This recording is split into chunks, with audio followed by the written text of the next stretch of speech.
और अद्वितीय तलवार आदरणीय दो दिग्गज थे जिन्होंने दुनिया को हिलाकर रख दिया और उस पर शासन किया। जीवन गुट द्वारा लक्षित सभी गुट भाग गए या सीधे आत्मसमर्पण कर दिया।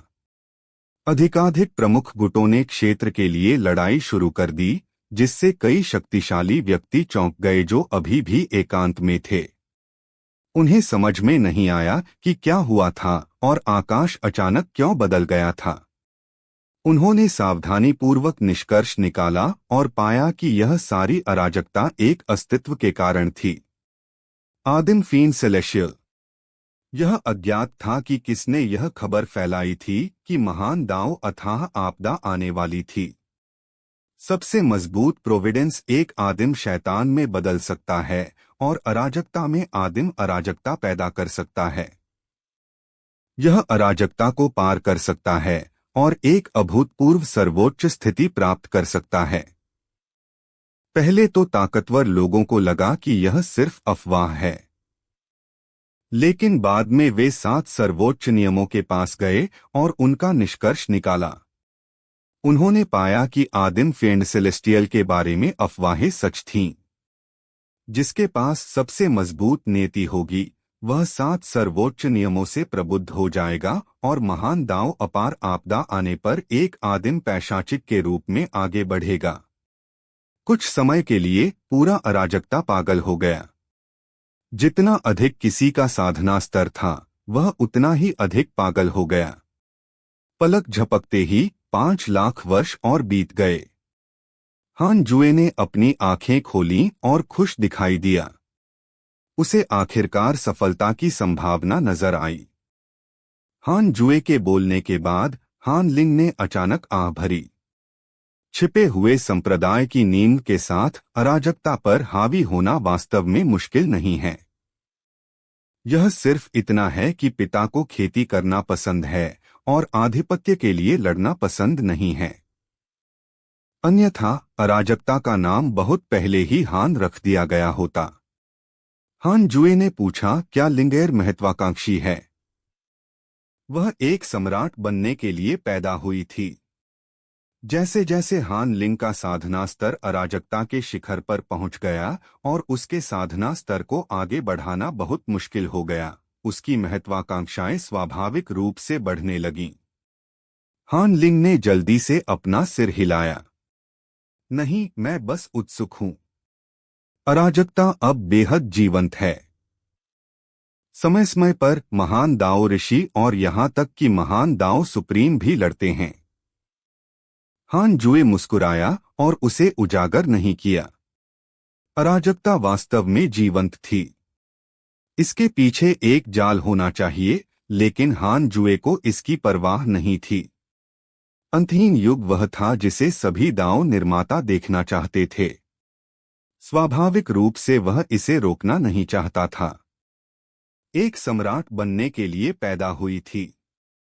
जैसे जैसे हान लिंग का साधना स्तर अराजकता के शिखर पर पहुंच गया और उसके साधना स्तर को आगे बढ़ाना बहुत मुश्किल हो गया, उसकी महत्वाकांक्षाएं स्वाभाविक रूप से बढ़ने लगीं। हान लिंग ने जल्दी से अपना सिर हिलाया। नहीं, मैं बस उत्सुक हूं।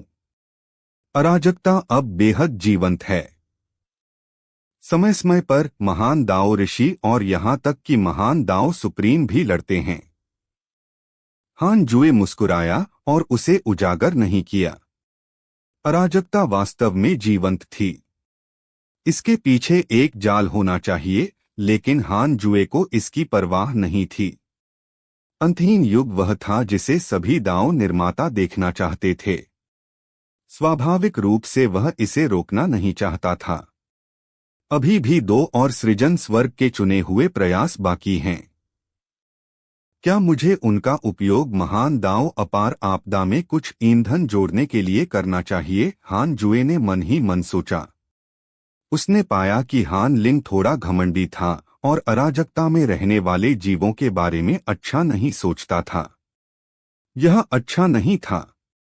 उसे स्वर्ग के चुने हुए सृजन का उपयोग करके उस पर कुछ दबाव डालना चाहिए। स्वर्ग के चुने हुए सृजन को सक्रिय करना।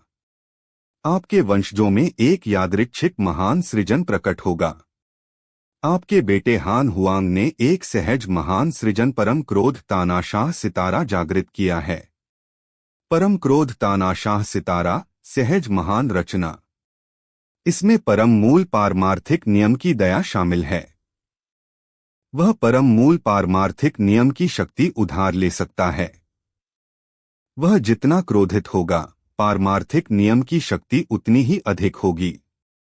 हान जुए दंग रह गया। हान हुआंग, क्या यह महान सृजन अपने पिता की शक्ति उधार लेने के समान नहीं है? शून्य शून्य शून्य। रेडिट। नया अध्याय 1027 अपनी बेटी के लिए रास्ता साफ करना। Ultimate race tyrant star ultimate origin world की शक्ति उधार ले सकता था। अल्टीमेट ओरिजिन वर्ल्ड की शक्ति हान जुए की शक्ति थी। हान जुए को उम्मीद नहीं थी कि वह अपने बेटे की शक्ति का स्रोत बन जाएगा। उसने इस बारे में ज्यादा नहीं सोचा। उसके शरीर में परम मूल शक्ति अनंत थी। हान हुआंग इसका पूरा उपयोग कैसे कर सकता था?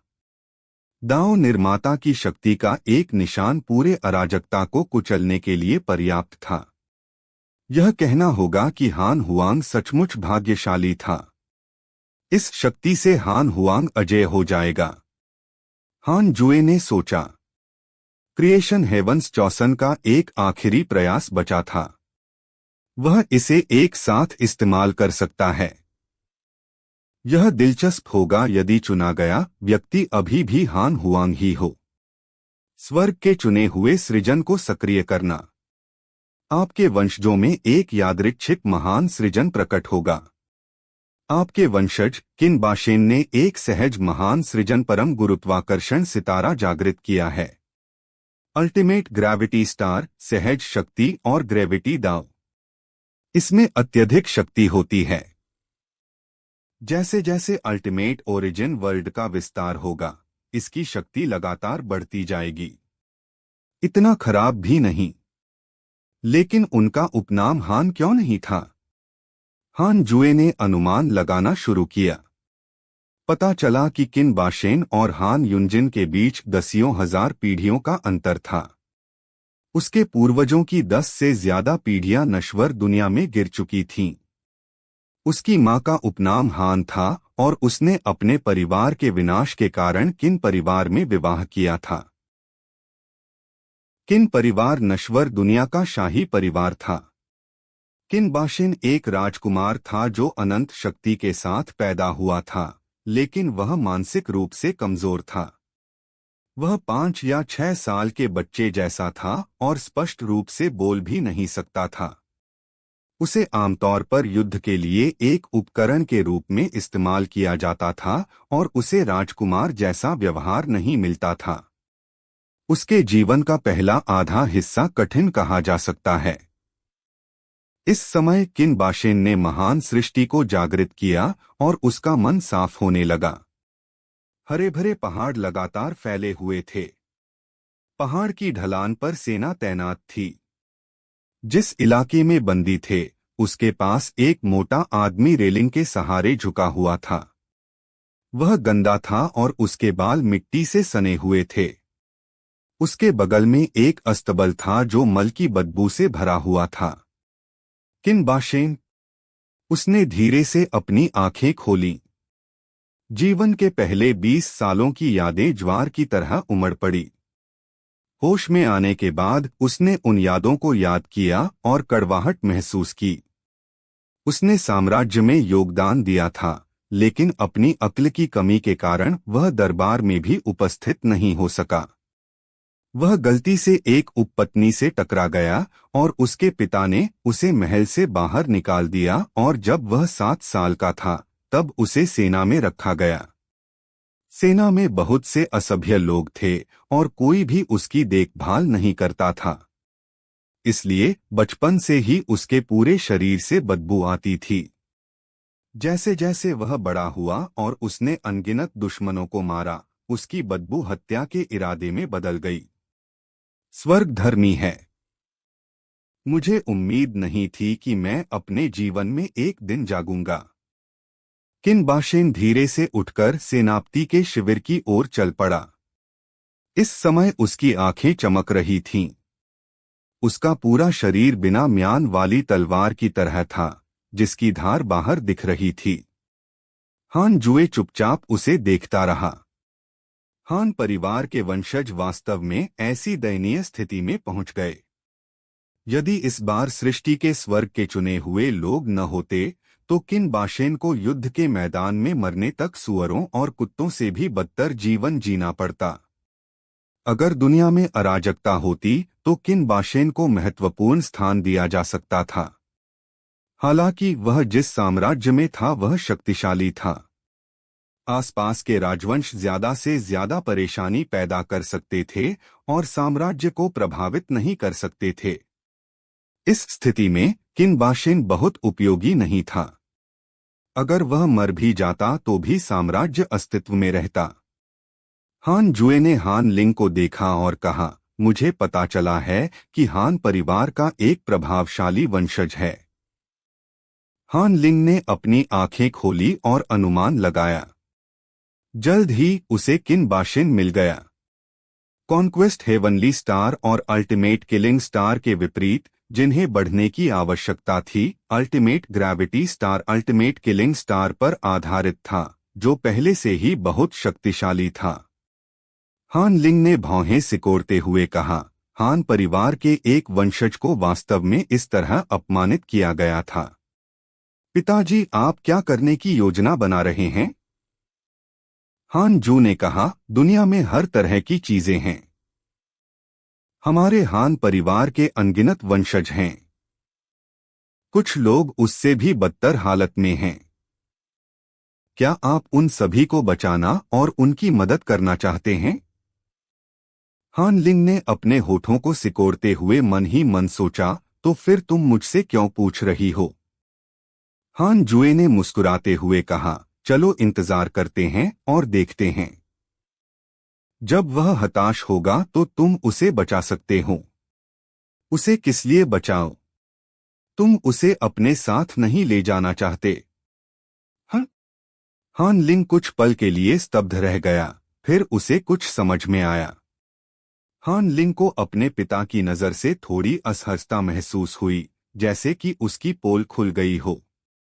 हान जुए ने अर्थपूर्ण ढंग से कहा, हान याओ, हान ये और किनबाशेन, यही वह रास्ता है जो मैं तुम्हारे लिए प्रशस्त कर सकता हूं। भविष्य में तुम जो भी करना चाहते हो, तुम्हें खुद पर भरोसा करना होगा। हान लिंग अब और दिखावा नहीं कर सकती थी। उसकी वास्तव में महत्वाकांक्षाएं थीं, खासकर इन सभी वर्षों में अराजकता के अधिपतियों के बीच लड़ाई देखने के बाद। इस बिंदु पर हान जुए को लगा कि हान लिंग के लिए सुधार करना बहुत मुश्किल था। भले ही वह एक महान दाव दुनिया बनाने की विधि जानती हो, लेकिन दाव निर्माता बनने में उसे अनगिनत साल लगेंगे। हान जुए ने कहा, अगला दौर अंतहीन है, जब पूरी स्थिति बदल जाएगी। उससे पहले आपको अभी भी मजबूत बनने की पूरी कोशिश करनी होगी। हान लिंग ने सिर हिलाया। पिताजी, मैं समझ गया। हान जुए ने अपनी आंखें बंद कर लीं और साधना शुरू कर दी। हान लिंग किनबाशेन को घूरता रहा, अवसर की प्रतीक्षा में। किनबाशेन सेनापति को विदा करने के बाद साम्राज्य में वापस लौटा। वह अपनी मां को ढूंढना चाहता था। बचपन से ही उसने अपनी मां की कभी परवाह नहीं की थी। चूंकि उसने उसके जैसे सनकी को जन्म दिया था, इसलिए उसकी मां को भी निर्वासित कर दिया गया था। किनबाशेन शाही शहर में पहुंचकर महल में प्रवेश करना चाहता था, लेकिन उसे रोक दिया गया। गुस्से में वह बलपूर्वक अंदर घुस गया और पहरेदारों का ध्यान अपनी ओर आकर्षित किया। जल्द ही इस मामले ने सम्राट को सचेत कर दिया। सम्राट क्रोधित हो गया। उसने अपने पिता के रूप में अपनी पहचान का उपयोग करके किनबाशेन को रोकने के लिए मजबूर किया। सम्राट किनबाशेन के जागने से बहुत हैरान था। हालांकि किनबाशेन की मां पहले ही मर चुकी थी। उसे डर था कि किनबाशेन पागल हो जाएगा, इसलिए उसने जानबूझकर विषय बदल दिया। हालांकि किनबाशेन तैयार नहीं था और आखिरकार उसने सच पूछ लिया। किनबाशेन पागल हो गया जब उसे पता चला कि उसकी मां को महारानी ने मार दिया है। उसने महल में नरसंहार शुरू कर दिया और महारानी को मारने की कसम खाई। सम्राट क्रोधित हो गया और उसके पास उसे दबाने के लिए अमर संप्रदाय को आमंत्रित करने के अलावा कोई विकल्प नहीं था। किनबाशेन की बहादुरी अब ऐसी चीज नहीं थी जिसे कोई नश्वर सेना रोक सके। किनबाशेन अभी भी अजेय था क्योंकि उसने साधकों का सामना किया।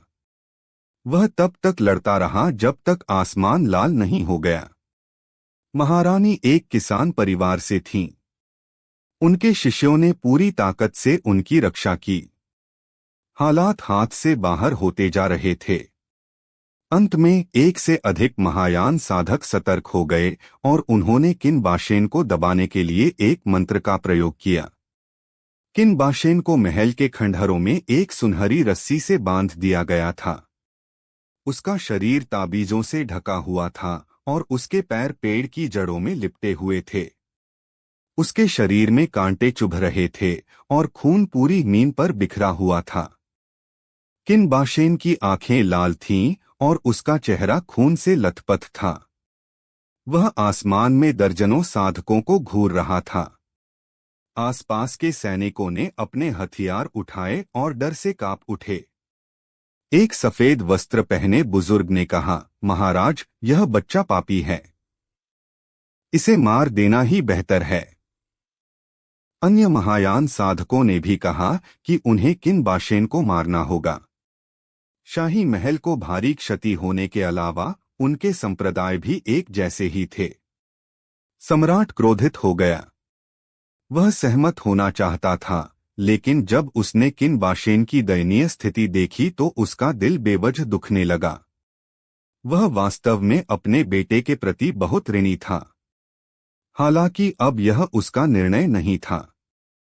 किन परिवार का साम्राज्य जीवित रहने के लिए इन संप्रदायों पर निर्भर था। किनबाशेन ने गुस्से में कहा, मुझे मार दो। मैं बदला लेना चाहता हूं, भले ही मैं भूत बन जाऊं। मुझे महारानी को मारना होगा। मैं कभी चैन से नहीं बैठूंगा। सफेद वस्त्र पहने बुजुर्ग ने नाक भौं सिकोड़ी। भूत, मैं तुम्हारी आत्मा निकाल लूंगा और सुनिश्चित करूंगा कि तुम पुनर्जन्म न ले सको। तुम हमेशा दर्द में रहोगे। उसने अपना हाथ उठाया और जादू करने के लिए तैयार हो गया। धमाका! आसमान अचानक बदल गया। गरजने वाले बादल उमड़ पड़े और एक भयानक स्वर्गीय शक्ति उतर आई। इस परिवर्तन ने सभी को हिलाकर रख दिया। उन्होंने ऊपर देखा। महायान साधकों का समूह भी आश्चर्यचकित था। यह निश्चित रूप से कोई सामान्य घटना नहीं थी। 0 0 0 रेडिट नया अध्याय 1028 किनबाशेन का सदमा। हाँ, ऐसा लगता है कि स्वर्ग भी अब इसे बर्दाश्त नहीं कर सकता। किनबाशेन बेतहाशा हंसा, लेकिन उसकी हंसी घृणा से भरी थी। महायान साधकों के हाव भाव बदल गए, लेकिन वे डरे नहीं। वे हजारों सालों से रह रहे थे और हर तरह के तूफान झेल चुके थे। वे किनबाशेन को कैसे जाने दे सकते थे। सफेद वस्त्र पहने बुजुर्ग ने सबसे पहले हमला किया। उसने अपनी आस्तीन से एक उड़ती हुई तलवार निकाली और किनबाशेन का सिर काटने पर आमादा हो गया। बूम! आसमान से बिजली की एक चमक गिरी और उड़ती हुई तलवार को चकनाचूर कर दिया। इसके बाद इसने किनबाशेन के शरीर पर लगे सभी प्रतिबंधों को तोड़ दिया, जिससे ताबीज धूल में बदल गए। किनबाशेन दंग रह गए। महायान साधक दंग रह गए। महल वैसा ही था। एक ठंडी स्त्री आवाज दुनिया भर में गूंज उठी। मात्र मनुष्य हमारे हान परिवार की वंशावली को अपमानित करने की हिम्मत कैसे कर सकता है। मानो या न मानो, अमर प्राणी भी मुझे इस नश्वर दुनिया को नष्ट करने से रोकने की हिम्मत नहीं कर सकते। हान लिंग की आवाज बहुत ही दबंग थी। उसमें निहित क्रोध ने दुनिया का तापमान अचानक कम कर दिया। हर कोई हैरान था। कितना अहंकारी! महायान साधक सभी हैरान रह गए। दूसरा पक्ष दिव्य शक्ति लेकर आया था और उसे वे पराजित नहीं कर सकते थे। तथापि हान परिवार। सफेद वस्त्र पहने उस बुजुर्ग ने सम्राट की ओर देखा और पाया कि वह स्तब्ध था। जूनियर, बदला लो। जो कोई भी तुम्हें रोकने की कोशिश करेगा वह शरीर और आत्मा से नष्ट हो जाएगा। बदला लेने के बाद अपने नश्वर शरीर को साधना और पार करने के लिए ऊपरी दुनिया में मेरे पीछे आओ। हान लिंग की आवाज सुनाई दी, जिससे महायान साधक घबरा गए। सफेद वस्त्र पहने बुजुर्ग ने तुरंत चिल्लाकर कहा, पहले इस बच्चे को मारो। महायान साधकों ने एक के बाद एक हमला किया। किन बाशेन पर तरह तरह के जादू डाले गए। हालांकि वह शक्तिशाली था, लेकिन उसके पास धार्मिक शक्तियां नहीं थीं। इसके अलावा वह गंभीर रूप से घायल था और बच नहीं सकता था। हालांकि जैसे ही ये मंत्र उस पर पड़ने वाले थे, वे धुएं की तरह गायब हो गए। जब महायान साधक उसके सामने गिर पड़े तो आकाश से चीखें गूंजने लगीं। किन बाशेन ने बहुत राहत महसूस करते हुए मुस्कुराया। सम्राट इस दृश्य को अचंभित होकर देखता रहा। उसे बहुत अफसोस हुआ। उसे अचानक याद आया कि उपपत्नी हान ने क्या कहा था जब उसने उसे ठंडे महल में फेंक दिया था। महाराज, आप महारानी के परिवार की शक्ति का लालच करते हैं। अगर भविष्य में हमारे हान परिवार को हमारे पूर्वज मिल गए तो आपको जरूर पछतावा होगा। वह घमंडी था और उसे गंभीरता से नहीं लेता था।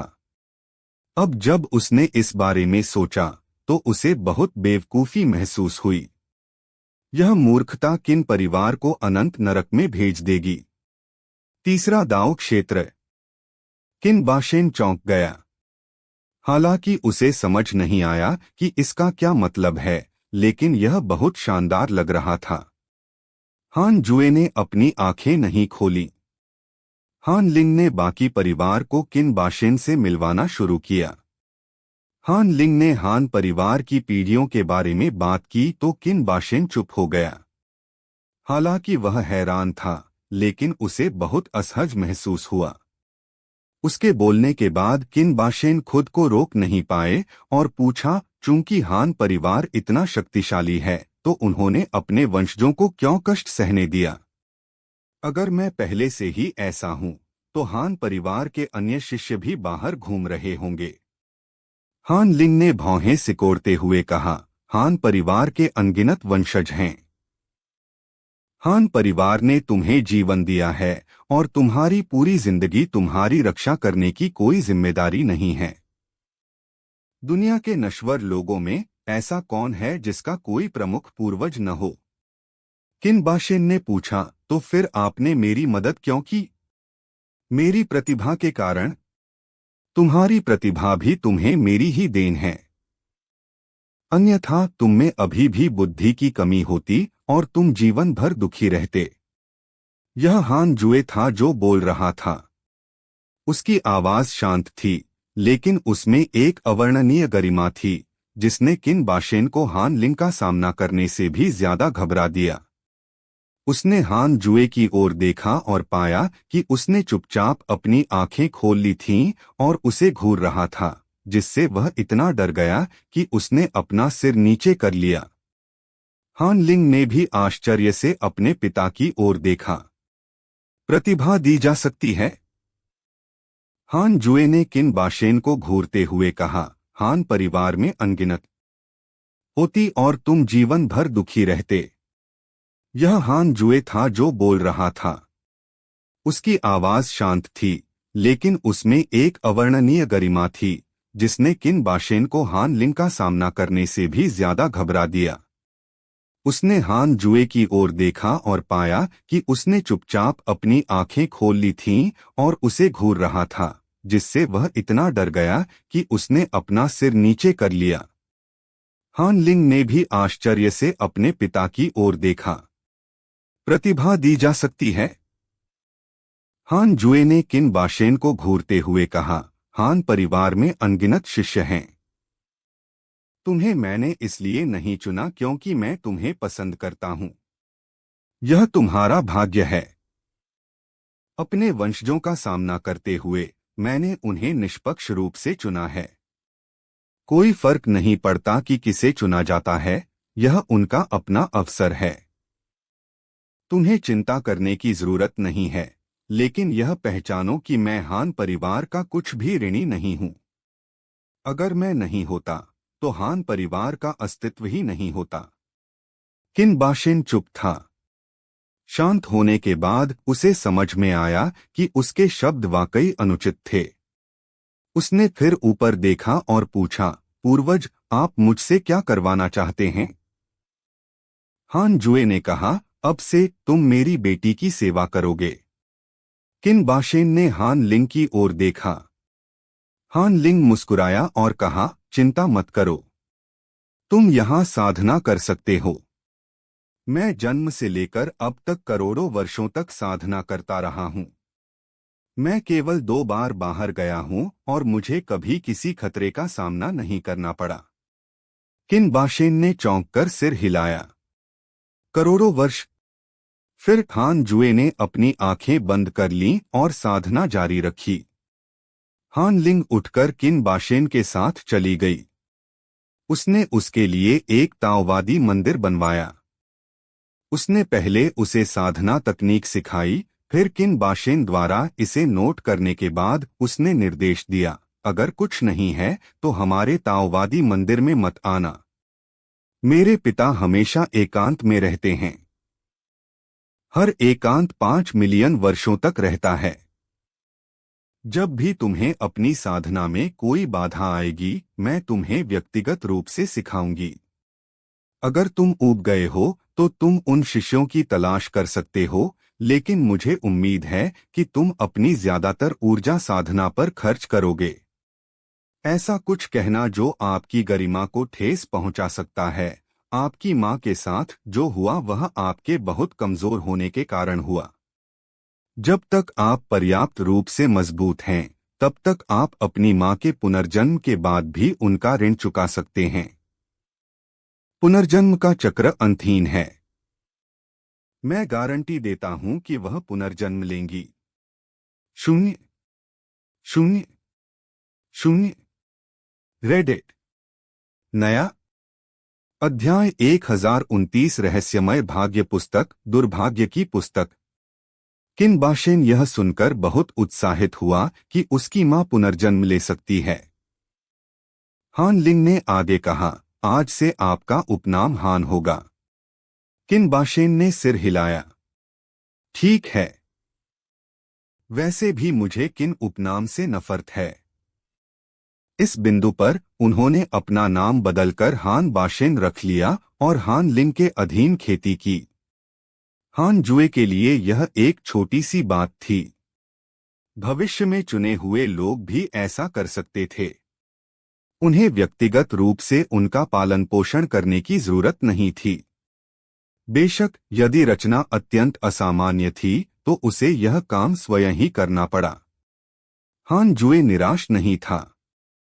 हान बाशेन ने साधना पर ध्यान केंद्रित किया और दांव फील्ड में आने के बाद शायद ही कभी बाहर गया। पलक झपकते में लाखों वर्षों के बाद हान जुए की आयु फिर से बढ़ गई। पता चला है कि आप 60 मिलियन वर्ष पुराने हैं और आपका जीवन एक और कदम आगे बढ़ गया है। आपके पास निम्नलिखित विकल्प हैं। एक, एकांतवास से तुरंत बाहर निकलें और अराजकता में अंतिम मूल दुनिया खोलें।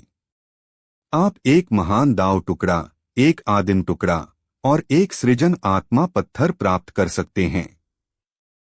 2, कम प्रोफाइल तरीके से खेती करें और अपने मूल इरादे को बनाए रखें। आप एक महान दाव टुकड़ा, एक आदिम टुकड़ा और एक सृजन आत्मा पत्थर प्राप्त कर सकते हैं। दोनों विकल्प एक जैसे थे, कोई अंतर नहीं था। हान जुए इसे सिस्टम से एक निश्चित उपहार के रूप में मानेंगे। उसने चुपचाप दूसरा विकल्प चुना। आपने कम प्रोफाइल तरीके से साधना करने का विकल्प चुना और एक महान दाव टुकड़ा, एक आदिम टुकड़ा और एक सृजन आत्मा पत्थर प्राप्त किया। हान जुए ने पड़ोसी ताओवादी मंदिर के हान बाशेन को देखा। इस बच्चे की साधना 5 लाख साल की साधना के बाद पहले ही मुक्ति तक पहुंच चुकी थी। दाओ क्षेत्र में आत्मा क्यूई पूरे अराजकता में कहीं और से अधिक समृद्ध थी। हान जुए की राय में हान बाशेन की साधना की प्रगति अभी भी थोड़ी धीमी थी। हान लिंग आमतौर पर साधना में व्यस्त रहता था और उसने उसे कुल 3 बार ही सिखाया। ऐसा लगता था कि यह हान बाशेन की गलती नहीं थी। अतीत में हान जुए के पास कम से कम मदद करने के लिए सिस्टम था। हान जुए ने ईमेल खोले। हाल ही में ईमेल बहुत ही अराजक थे। हर तरह के हमले हुए और यहां तक कि छिपे हुए संप्रदाय के अनुयायियों ने भी एक दूसरे पर हमला किया। जो फैन ने ली दाओकोम से लड़ाई की थी और गंभीर रूप से घायल हो गया था। हान तुओ और हुआंग जुनटियन भी लड़े थे और दोनों गंभीर रूप से घायल हो गए थे। दाओ सॉवरेन और अन्य 3 भी हाल ही में अराजकता में वापस आ गए थे। हान ये और हान याओ एक से अधिक बार लड़े थे और हर बार दोनों पक्ष गंभीर रूप से घायल हो गए थे। हान जुए का मध्यस्थता करने का कोई इरादा नहीं था। ये शिष्य भी स्नातक हो चुके थे। चाहे वह मुकाबला हो या वास्तव में लड़ाई, उसे इससे कोई फर्क नहीं पड़ता था। ईमेल पढ़ने के बाद हान जुए की नजर अराजकता पर पड़ी। उसने पाया कि अराजक आत्मा क्यूई बहुत बढ़ गई थी। 7 सर्वोच्च नियमों का आकार भी बढ़ गया था। 3000 महान दाव भी भारी हो गए थे। यह ठीक इसी वजह से था कि अराजकता में विभिन्न गुट और भी अधिक अराजकता से लड़े, यह सोचकर कि वे अराजकता के लिए प्रावधान बना रहे हैं। यहां तक कि दंड के परम देवता ने भी ऐसा ही सोचा। केवल हान जुए को पता था कि इसका मतलब यह था कि 9वीं अराजकता अधिक मजबूत हो गई थी। 9वीं अराजकता के सृष्टिकर्ता भगवान बनने के विचार ने हान जुए को बहुत परेशान कर दिया। दाओ क्रिएटर पहले से ही बेहद भयानक था। कौन जानता था कि क्रिएटर लॉर्ड कितना अविश्वसनीय था? दाओ फील्ड की सरणी संरचना केवल क्रिएटर लॉर्ड स्तर पर थी। यह अज्ञात था कि क्या यह 9वें अराजकता को पूरी तरह से रोक सकता है जब वह टूट गया। हान जुए के मन में अचानक एक साहसिक विचार आया। क्या उसे 9वीं अराजकता को श्राप देना चाहिए? दुर्भाग्य की पुस्तक पहले से ही एक परम दाव खजाना थी। यह किसे शाप नहीं दे सकती थी। हान जुए ने मन ही मन पूछा, क्या 9वीं अराजकता मेरे खिलाफ योजना बनाएगी जब वह एक निर्माता भगवान बन जाएगा? उदाहरण के लिए मुझे दबाना। जीवन काल के 100 क्वाड्रिलियन वर्ष कम हो जाएंगे। क्या आप जारी रखना चाहते हैं? जारी रखना? हाँ? क्या बकवास है? क्या बदमाश है? यह बात सही थी। यदि 9वीं अराजकता वास्तव में इतनी दयालु होती तो अराजक चेतना और निराकार पारलौकिक देवता इतनी दयनीय स्थिति में नहीं होते। क्या मुझे पता चल जाएगा अगर मैं 9वीं अराजकता को शाप देने के लिए दुर्भाग्य की पुस्तक का उपयोग करता हूं? परम दाव खजाना दाव निर्माता स्तर पर है। 9वीं अराजकता दुर्भाग्य की पुस्तक को सीधे तौर पर नहीं निकाल सकती है, लेकिन इसका अनुमान लगाया जा सकता है। हान जुए ने अगले चरण में रहस्यमय नीति पुस्तक के बारे में सोचा। क्या आप रहस्यमय नीति पुस्तक का उपयोग करके सभी जीवित प्राणियों की समझ को बदल सकते हैं और उन्हें यह सोचने पर मजबूर कर सकते हैं कि डार्क फॉरबिडन लॉर्ड वास्तव में अस्तित्व में है, इसलिए वह 9वीं अराजकता को श्राप देने से पहले हान जुए नहीं हो सकता है। इतना ही उत्तम। हान जू ने तुरंत हान लिंग को बाहर निकाल दिया और उसे कुछ दिनों के लिए हान बाशेन को पढ़ाने के लिए कहा। वह बाद में उसे दाओ का उपदेश देगा। फिर उसने रहस्यमय नीति पुस्तक निकाली और उसका उपयोग करना शुरू कर दिया। मैं चाहता हूं कि नौवीं अराजकता सहित सभी जीवित प्राणी यह सोचें कि डार्क फॉरबिडन लॉर्ड वास्तव में मौजूद है। इसका मुझसे कोई लेना देना नहीं है। हानजू, जीवन काल के 1 डेसिलियन वर्ष घटा दिए जाएंगे। क्या आप जारी रखना चाहते हैं? बहुत ज्यादा। हालांकि हान जुए अपने आधे जीवन काल की तुलना में अभी भी इसे स्वीकार कर सकता था। पहली बार जब उन्होंने इसका इस्तेमाल किया था तो उनका जीवन काल 1 डेसिलियन वर्ष भी नहीं था। अब उनका जीवन काल 12 ऑक्टोडेसिलियन वर्ष रह गया था।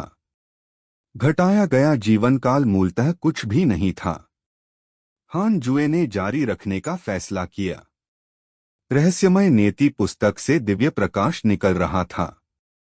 उसकी आभा से अभी भी उसकी धड़कनें बढ़ रही थीं, जैसा कि एक परम सर्वोच्च खजाने से अपेक्षित है। दिव्य प्रकाश के लुप्त हो जाने के बाद हान जुए ने शीतलन समय को देखा और पाया कि वह 100 मिलियन वर्ष हो गया था। यदि वह इसे दोबारा उपयोग करना चाहता तो उसे 160 मिलियन वर्ष की आयु तक इंतजार करना पड़ता। हान जुए ने मुस्कुराते हुए रहस्यमय भाग्य की पुस्तक रख ली।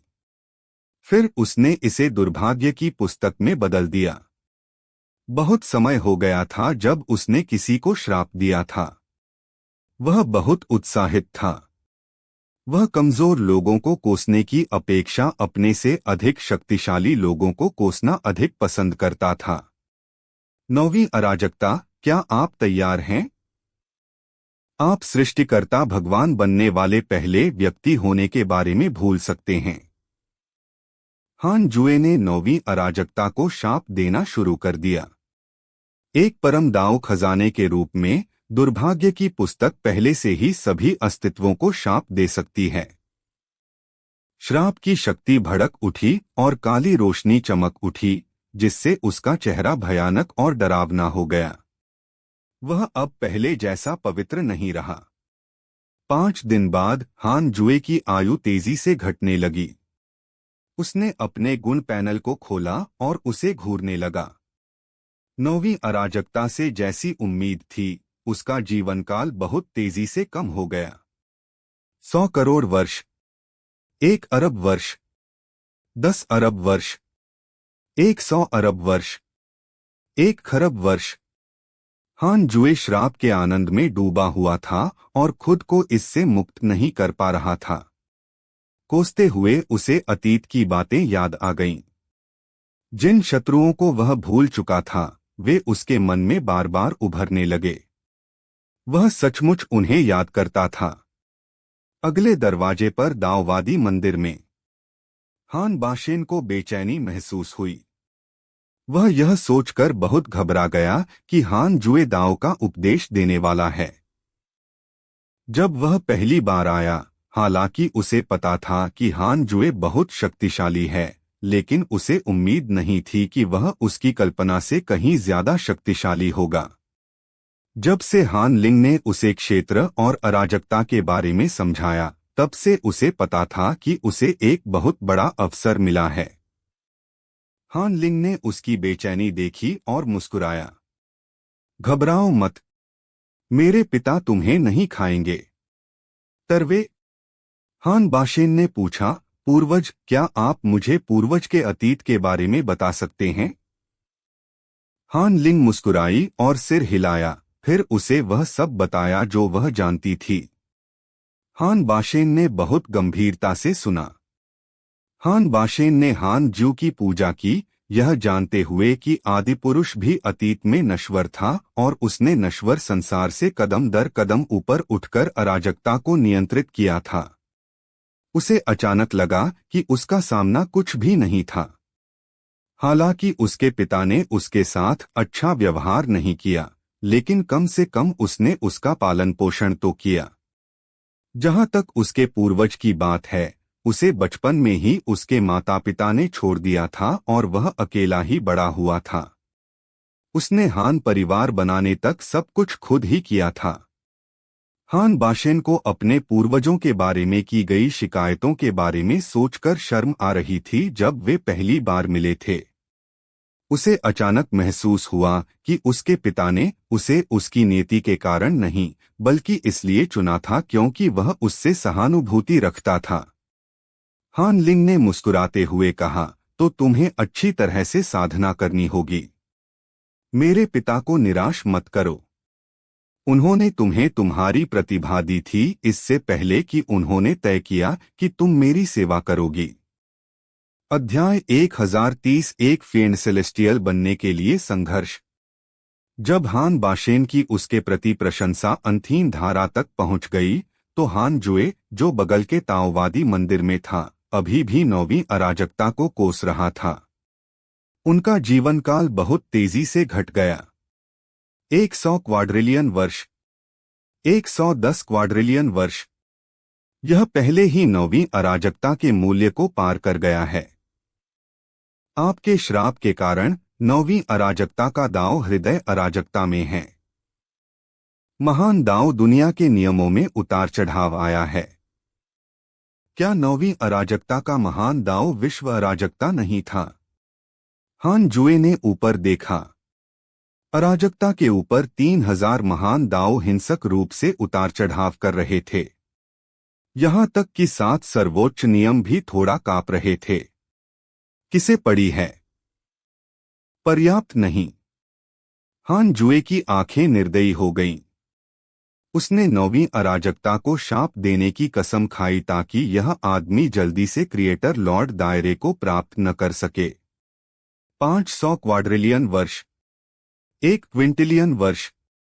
आपके श्राप के कारण नौवीं अराजकता के दांव हृदय की गहराई में मानसिक राक्षस प्रकट हुए। महान दांव विश्व ने मानसिक राक्षसों का उत्पादन शुरू कर दिया है। पर्याप्त नहीं। वह स्वयं को अधिक गाली देने से रोकने के लिए अपने गुण पैनल को घूरता रहा। किसी भी मामले में उसे पहले से ही आगे बढ़ने का अवसर महसूस हो रहा था। वह अपने खोए हुए मूल जीवनकाल की भरपाई कर सकता था, बशर्ते कि वह आगे बढ़े। 2 क्विंटिलियन वर्ष। आपके श्राप के कारण नौवीं अराजकता की साधना में उतार चढ़ाव आया। इसकी महान दांव दुनिया बिखरने लगी। हान जुए तुरंत रुक गया। उसकी साधना में अशांति को उसकी साधना प्रगति को बाधित करने वाला माना जा सकता है न? हान जुए को चिंता थी कि अगर वह शाप देना जारी रखेगा तो अराजकता नष्ट हो जाएगी। उसने दुर्भाग्य की पुस्तक को एक तरफ रख दिया और ऊपर देखा। उसने अराजकता के किनारे पर दरारें देखीं। वे घनी थीं और एक भयावह लंबे कीड़े की तरह दिख रही थीं। इतना ही नहीं, बल्कि अराजकता के तल पर कई बुरी आभाएं दिखाई दीं और अलग अलग आकार के अजीब राक्षसों में संघनित हो गईं। मानसिक राक्षस। ये राक्षस काफी ताकतवर थे। अगर 50 मिलियन साल पहले अराजकता होती तो वे वाकई निराशा में पड़ जाते। हालांकि वर्तमान अराजकता के लिए यह ज्यादा से ज्यादा थोड़े समय के लिए उथल पुथल का कारण बन सकता है। हान जुए ने हान लिंग को एक आवाज भेजी। जल्द ही वह हान बाशेन को ताओवादी मंदिर में ले आई। हान बाशेन ने उसे देखते ही घुटनों के बल बैठकर आदरपूर्वक प्रणाम किया। हान जुए ने और कुछ नहीं कहा और स्वतंत्रता क्षेत्र से दाव का उपदेश देना शुरू कर दिया। नीले आसमान और सफेद बादलों के नीचे गोल मंच लटके हुए थे। 100 से ज्यादा महान दाव दिव्य आत्माएं सबसे ऊंचे मंच पर एकत्रित हुईं। दिव्य दंडक भी यहां थे। सटीक रूप से कहें तो 10 निरपेक्षों की सभी प्रतिभाएं यहां थीं।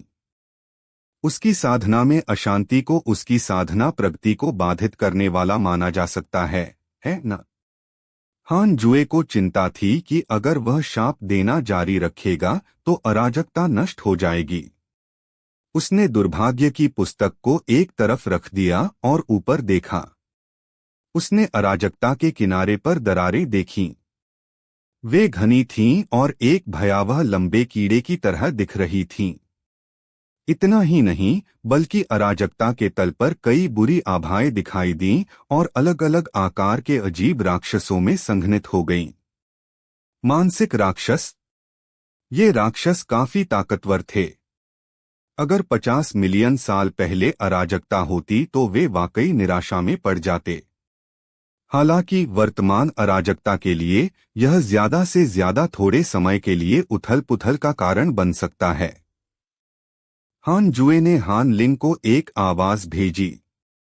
जल्द ही वह हान बाशेन को ताओवादी मंदिर में ले आई। हान बाशेन ने उसे देखते ही घुटनों के बल बैठकर आदरपूर्वक प्रणाम किया। हान जुए ने और कुछ नहीं कहा और स्वतंत्रता क्षेत्र से दाओ का उपदेश देना शुरू कर दिया। नीले आसमान और सफेद बादलों के नीचे गोल मंच लटके हुए थे। 100 से ज्यादा महान दाओ दिव्य आत्माएं सबसे ऊंचे मंच पर एकत्रित हुईं। दिव्य दंडक भी यहां थे। सटीक रूप से कहें तो 10 निरपेक्षों की सभी प्रतिभाएं यहां थीं। हान हुआंग, जो सुनहरे तराजू पहने हुए था, अपने अहंकार को बिल्कुल भी नहीं छिपा सका। वह न केवल अहंकारी था, बल्कि वह दबंग दबाव भी दिखा रहा था। इसके अलावा इस बच्चे ने इसे छिपाया नहीं। दिव्य आत्माओं ने इसे पहले ही नोटिस कर लिया था। हालांकि पिछले कुछ सालों में हान हुआंग निर्दयी रहा है, जिससे वे उसे भड़काने की हिम्मत नहीं कर पाए। हान हुआंग मुस्कुराया और बोला, मैं ठीक हूं। चिंता मत करो। क्या मैं अब साबित कर सकता हूं कि मैं एक आदिम शैतान हूं? दंड के परम देवता ने व्याख्यान के 1000 वर्ष बाद हान बाशेन के जाते ही हान जू को एक स्वप्न भेजा। हान जुए ने सपने को स्वीकार कर लिया और हान हुआंग की स्थिति के बारे में बताया। यह सुनने के बाद हान जुए ने दंड के परम देवता से विनती की कि उसे मना न करें और प्रकृति को अपने तरीके से चलने दें। चूंकि उसके बेटे का यह दृढ़ संकल्प था, इसलिए हान जुए ने अब दाओ सॉवरेन को सत्ता संभालने के लिए नहीं कहा। सपना समाप्त होने के बाद हान जुए ने दाओ सॉवरेन और अन्य लोगों की ओर देखा। वे पांचों बहुत आजाद थे। वे हर जगह घूमते थे, मानो वे अराजकता के हर कोने और हर दृश्य को देखना चाहते हों। हान जुए ने दूसरों की ओर देखा। कुछ दिलचस्प हुआ। हान हुआंग के अलावा कई लोग प्राइमोर्डियल फिएंड सेलेस्टियल बनना चाहते थे। झो फैन, हुआंग जुनटियन, दाओ सॉवरेन, एजियोर हेवन मिस्टिक, झाओ शुआंगक्वान इत्यादि। उन सभी अभिमानी लोगों को लगा कि वे आदिम दानव हैं और महान ताओ अपार आपदा लाने के महान कर्म का सामना कर सकते हैं। हान जुए अवाक रह गया। अतीत में वह एक आदिम शैतान था और उसे डर था कि दूसरे लोग उससे परेशानी में पड़ जाएंगे। अब उसे आखिरकार समझ में आ गया कि वास्तव में बहुत से लोग उसके लिए लड़ रहे थे। हान जुए मुस्कुराया और अचानक यह देखने लगा कि आदिम फाइंड सेलेस्टियल के रूप में किसे पहचाना जा सकता है। उसने हिसाब नहीं लगाया। अब उसके लिए अज्ञात चीजें कम होती जा रही थीं। कुछ रहस्य छोड़ना अच्छा था। जहां तक खतरे की बात है, वह वैसे भी दाओ फील्ड में निडर था। वर्तमान में केवल एक ही व्यक्ति हान जुए को दबा सकता है। 9वीं अराजकता। जब तक वह 9वीं अराजकता को पार नहीं कर लेता, तब तक वह अजेय रहेगा। हान जुए ने अपनी आंखें बंद कर लीं और साधना शुरू कर दी। रहस्यमय क्षेत्र में हवा में धुंध भरी हुई थी और बहुत अंधेरा था। हुआंग जुनटियन, ली दाओकोंग, पूर्वज जिटियन, शिदुदाओ, जिन तियानगोंग इत्यादि सभी जीवन गुट के नेता थे। हुआंग जुनटियन ने सभी को देखा और धीमी आवाज में कहा, हाल ही में हमारा सिर्फ एक ही लक्ष्य है, उत्तरी अराजकता को मिटाना। मैं आदिम शैतान बनना चाहता हूं। मैं महान भविष्य चाहता हूं। यह महान दाओ अथाह आपदा एक नए युग की शुरुआत है। भविष्य में अराजकता बिखर जाएगी और वास्तव में अंतहीन हो जाएगी। अराजकता के बराबर अनगिनत महान दुनियाएं दिखाई देंगी। जीवन गुट के पास भी एक दुनिया होनी चाहिए, लेकिन जब तक यह मौजूद है तब तक प्रतिस्पर्धा होगी। आपको समझना चाहिए, आपदा जीवन नियंत्रक एक अभिशाप की तरह है जो हमेशा हमें परेशान करेगा। हालांकि अब यह हमारी शक्ति है, लेकिन हमें इससे सावधान भी रहना होगा। लाइफ गुट के नेता सहमत हो गए। ली दाओकोंग ने कहा, हान हुआंग बहुत शक्तिशाली है और उत्तरी अराजकता के साथ उसके अच्छे संबंध हैं। यह अच्छा नहीं है। 1-0-0 रेडिट 1